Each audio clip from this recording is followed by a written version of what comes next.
for coming on. Hey, Chad. Congratulations. Thank you. Thank you so much, and congratulations to you, Sophia, on 3 years. Thank you. Yeah, I saw you guys on GA, and I thought it was awesome. Congrats. I know what that feels like. That's awesome.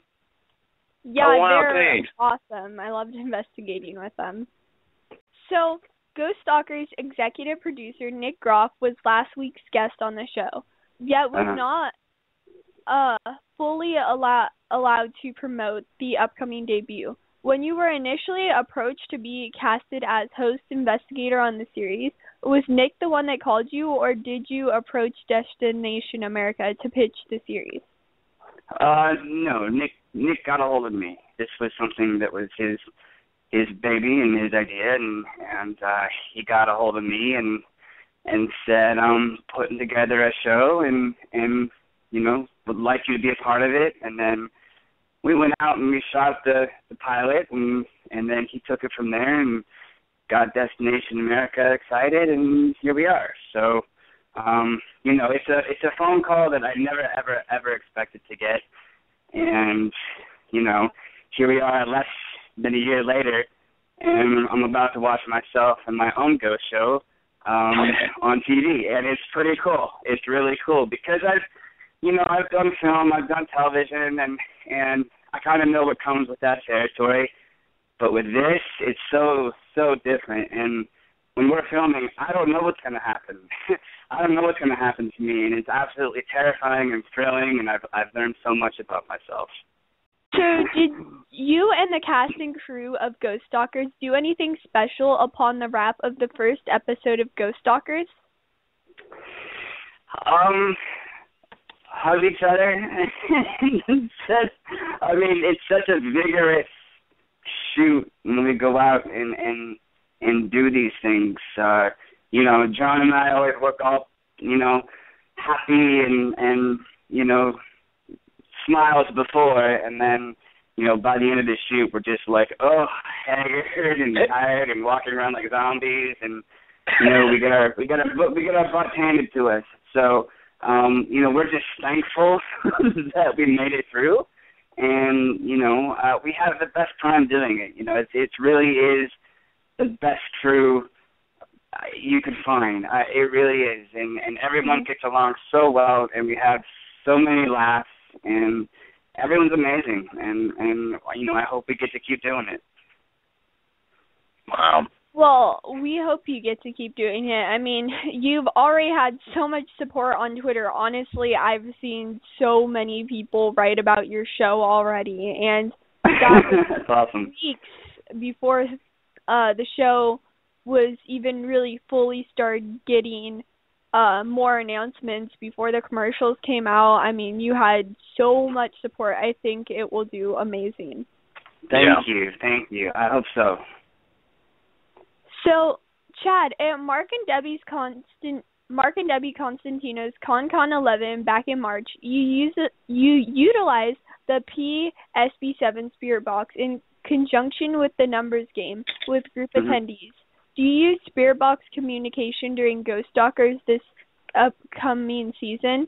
And without giving too much away regarding the season episodes.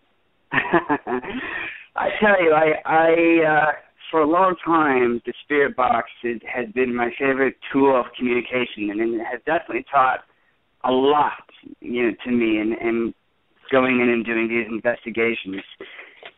As I started doing the show, I didn't use any of that. I just kind of went in, I take my digital recorder, and I use my body, and I've come to realize that my body is the best instrument possible. And I'm realizing also that I'm much more of a conduit than I ever thought I was, because I'll walk into every location, and without fail, I'll hear them talking to me. I'll get disembodied voices everywhere I go, and, you know, I feel like a real spirit box. So no, I won't be using that. I'll be just, you know, and that's the cool thing about this show, is that we're going back to basics a little bit. You know, you'll see things happen without any devices at all, and it's just, you know, happening very organically, raw, and in the moment.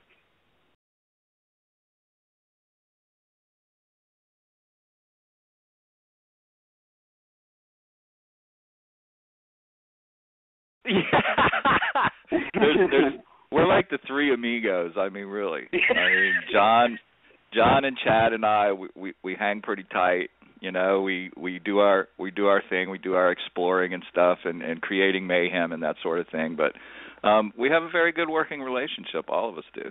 So, and we have a great working relationship with the crew, with the producers, with everyone. I mean, it's like a big family. It really is.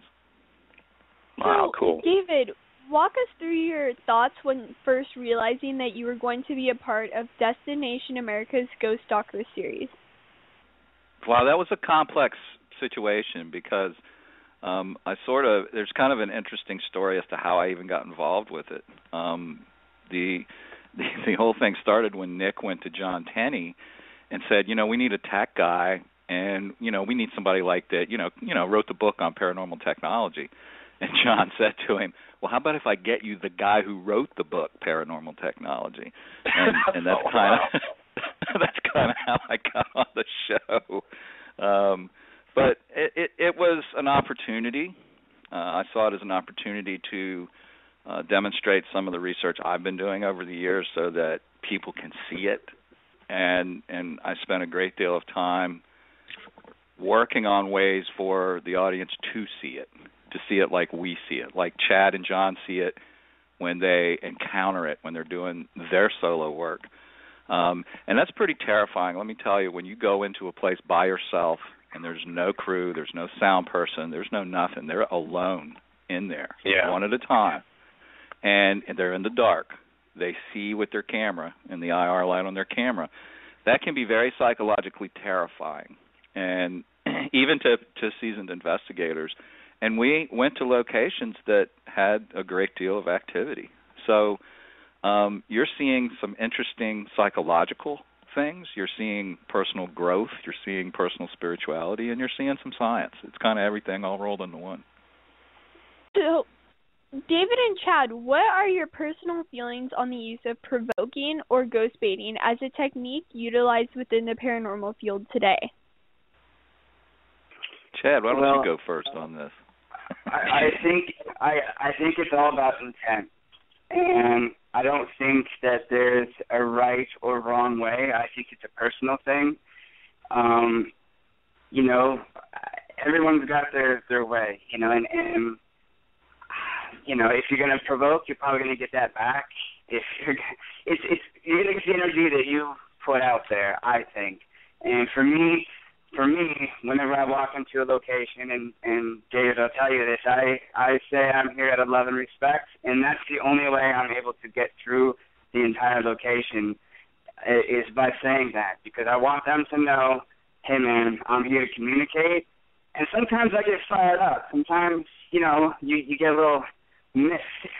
But for the most part, it's love and respect, and I have found that I've gotten that in return.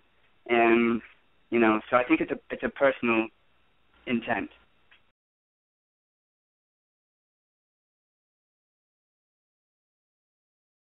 Events, appearances, shows, or websites you would wish to let our audience know about?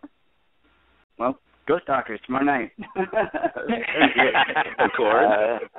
Yeah. That's the big event. Get the obvious one out of the way first. Yeah. Every Sunday for the next 6 weeks. So that's what I have planned.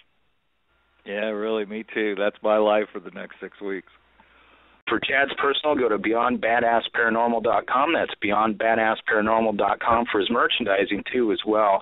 And David M. Rountree, SpinVestigations.org. That's SpinVestigations.org. And, guys, thank you so much for coming on. We're totally looking forward to this. We're going to have all the dogs in the house with us. We're all having awesome. That's going to be great. You all let our audience know really quick both of your Twitters. Mine's just David_Rountree. It's pretty easy to remember. Yeah, at LINDBERG. Chad, you have a Beyond Badass Paranormal Twitter. I do, LAS, at Beyond Badass Paranormal, and my family and I, we make necklaces and to protection, stones and healing stones. And I'm actually wearing them in the show, which is pretty cool. So if people want to check out that website, everything's one of a kind and some really cool stuff. Yeah, it's cool. Well, thank you both so much for coming on my show. Thank you, Sophia. Thank you so much. Thank you, Sophia, for having us, and Hopefully, looking forward to see you soon, brother. Yeah. Hopefully, one day we can all investigate together. That would be awesome. Of course, Sure it'll would. happen. It'll happen. Awesome. All right, definitely. Thanks a lot, guys. Bye. All right, Thank you so much. All right, thanks. Yeah, again, Chad Lindberg and David M. Rountree from the tomorrow's premiere episode